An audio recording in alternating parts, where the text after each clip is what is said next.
जय Hind to all cadets. तो कैसे आप सभी, आई होप आप सभी अच्छे होंगे और एज यूजुअल फाइन होंगे, अपनी प्रिपरेशन पे लगे होंगे।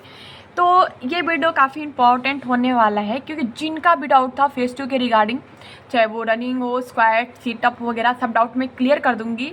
तो आप लास्ट तक वीडियो ज़रूर देखना, ये नहीं कि स्किप करते जाना। स्किप करते जाओगे तो जो छोटी छोटी पॉइंट है ना उसको तुम लेक कर जाओगे, और जो ये चीज़ आपको हेल्पफुल करेगी जब आप वहाँ जाएंगे सेंटर पे। तो बाकी आप पे डिपेंड करता है आप कैसे देखते हैं, मेरा बताना काम है, मैं बता दूंगी। तो देखो, हमारा जैसे हुआ था फेज़ 2 21 फरवरी को। तो हमारा दिल्ली में सेंटर था, जैसे आपको मैंने बताया ही है। तो पहले आप जब जाएंगे तो आप 5 बजे आपको वहाँ पे जाना होता है।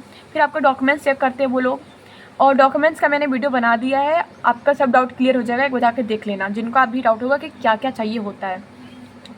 और सेकंड चीज़, जब आपका डॉक्यूमेंट्स क्लियर हो जाएगा तब आपको काफ़ी देर बैठाते हैं। आपके अगर आपको कोई कपड़ा चेंज वगैरह करना है तो वहाँ पे बगल में रूम रहता है, आप जाकर कपड़ा चेंज कर लेते हैं। देन इसके बाद वो बैचेस बनाते हैं। जैसे हमारा बैच था शायद 40 लड़कियों का था, ठीक है। तो 40 लड़कियों का 3 से 4 बैच बना था हमारा। तो मेरा था सेकेंड बैच में। और उस टाइम पे काफ़ी धक धक करता है भाई, सबको ही लगता है कि पता नहीं क्या होगा, निकलेंगे कि नहीं निकलेंगे। तो उसके बाद जब हमारा बैच बन गया तो हमें दौड़ाने के लिए लेके गए, और वहाँ पे थोड़ा एक्सरसाइज वगैरह कराते हैं, लाइक पीटी टाइप के, ऐसे ऐसे हाथ करना होता है, थोड़ा फ्लैक्चुअल करते हैं। एंड इसमें क्या होता है कि मैं यहाँ से जैसे करके गई थी कि मुझे शूज़ के बिना दौड़ना है, पर पता नहीं मुझे वहाँ क्या हुआ कि मैं शूज़ पहन के दौड़ गई। तो जब मैं दौड़ने लगी तो उस टाइम में मेरा सांस फूलने लगा था, जबकि मैं इतनी प्रैक्टिस की थी, फिर भी मैं 4-4 किलोमीटर दौड़ी, फिर भी पता नहीं क्यों सांस मेरा फूलने लगा था। हो सकता है एनग्जाइटी की वजह से। तो मैं जब दौड़ रही थी तो मेरे जो साथ की लड़कियां थी 4-5, वो रुक रही थी। तो मेरे भी ऐसे मन में आ रहा था कि मैं रुक जाऊँ, बट वो गलती कभी मत करना कि तुम रुक जाना, क्योंकि मैंने भी ऐसी गलती नहीं की थी। मेरा भैया पहले ही बता के गया था कि काजल, अगर तुम नहीं रुकोगी तो तुम निकाल लोगी, बट अगर तुम 1 सेकेंड के लिए भी रुकी तो तुम नहीं निकाल पाओगी। 1 सेकेंड ही तुम काफ़ी लड़कियों से पीछे हो जाओगी। तो मैं 1 सेकेंड भी नहीं रुकी, मैं अपनी धीरे धीरे कदम को बढ़ाती गई।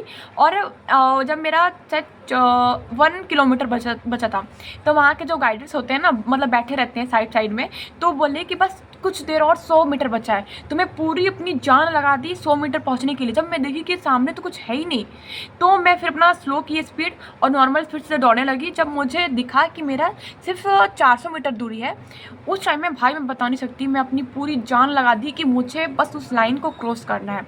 मैं पूरी जान लगा दी, मुझे नहीं पता कि मेरे पैर कैसे भाग रहे, मेरे हाथ कैसे भाग रहे, बस मैं वो क्रैक कर ली। तो बस यही करना है, लड़की हो या लड़का हो, आपको रनिंग आप निकाल सकते हैं। मैं ये नहीं कह रही नहीं निकाल सकते, प्रैक्टिस अगर नहीं भी किए हैं ज़्यादा तो भी आप निकाल सकते हैं। बस एक काम करना कि आप रुकना मत।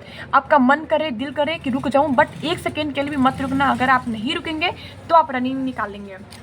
तो जब मेरा रनिंग हो गया तो एक याद रखना कि आप थोड़ा साइड साइड होके दौड़ना, क्योंकि हमारे साथ की एक जो लड़की थी उसका पैर फ्रैक्चर हो गया था। वो भी सिर्फ, आप बताऊँ, मैं कुछ कुछ दूर की दूरी पे थी। भाई उसको देख के सब लड़कियां रोने लगी थी, वो इतना चीख रही थी, चिल्ला रही थी, मैं बता नहीं सकती। मतलब उस टाइम पता चला कि लोग इतने पागल होते हैं। बट एनीवे, एंड इसके बाद जब हम लोग सेलेक्ट हो गए तो हमारा 40 का ग्रुप था। तो उसमें से हम शायद 7-8 लड़कियां ही आउट हुई थी रनिंग में, मेरे वाले बैच में। तो वो हमें सेटअप के लिए लेके गए। तो जो दिल्ली वाला सेंटर था भाई, वहाँ पे काफ़ी ईजी होता है, मतलब एक भी लड़कियाँ आउट नहीं हुई सीटअप स्क्वाट में। तो अगर आपके मतलब ऐसा नहीं कि वो पैर उठता था, मतलब थोड़ा इधर उधर भी हाथ होता था, थोड़ा ज़्यादा नहीं बैठती थी तभी वो रख लेते हैं। बट ये हर एक सेंटर पे नहीं होता है। कानपुर, अंबाला, इसमें मेरी एक फ्रेंड का जो अच्छा मार्क्स था उसको वो स्क्वाट में आउट कर दिए थे।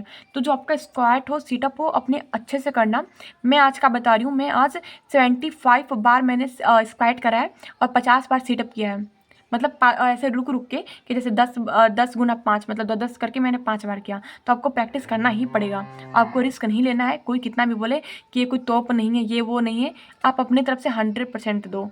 क्योंकि जब अगर आप स्क्वाट सेटअप पे आउट होते हो ना, तो इतना मतलब रिग्रेट फील होता है, मैं बता नहीं सकती। देन इसके बाद जब हम लोग का सेटअप स्क्वाट हो गया तो हमें वो लेके गए। तो उस टाइम पे एक मतलब 1 घंटा लग ही गया हुआ हमारे फॉर्म फिलिंग में। जो भी डॉक्यूमेंट्स लेके जाते हैं उसको फॉर्म फिलिंग करते हैं, जो भी हमारा फोटो कॉपी वगैरह रहता है। एंड इसके बाद हमारा एसआरटी हुआ। हाँ, एसआरटी इससे पहले नहीं होता था, मतलब जैसे इससे पहले वाले बैच में।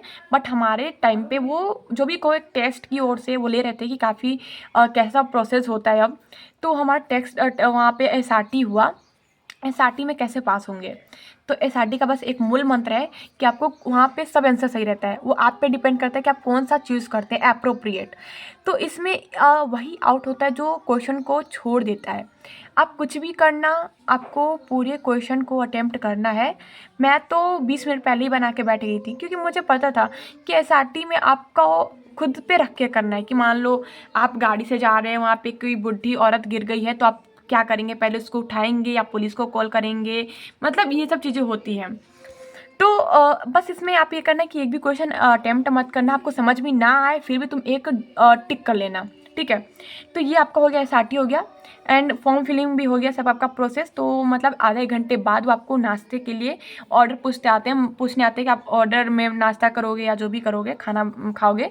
तो आपका होता है 50 रुपये का वो मिलता है ब्रेकफास्ट, और 100 रुपये का नाश्ता मिलता है। तो जिसको भी जो अपने अकॉर्डिंग रहता है वो ले जाना। अगर आप घर से लेके जा रहे हो तो आपको नीड नहीं होगी खरीदने की, नहीं लेके जा रहे हो तो खरीदना पड़ेगा, जैसे मुझे खरीदना पड़ा था।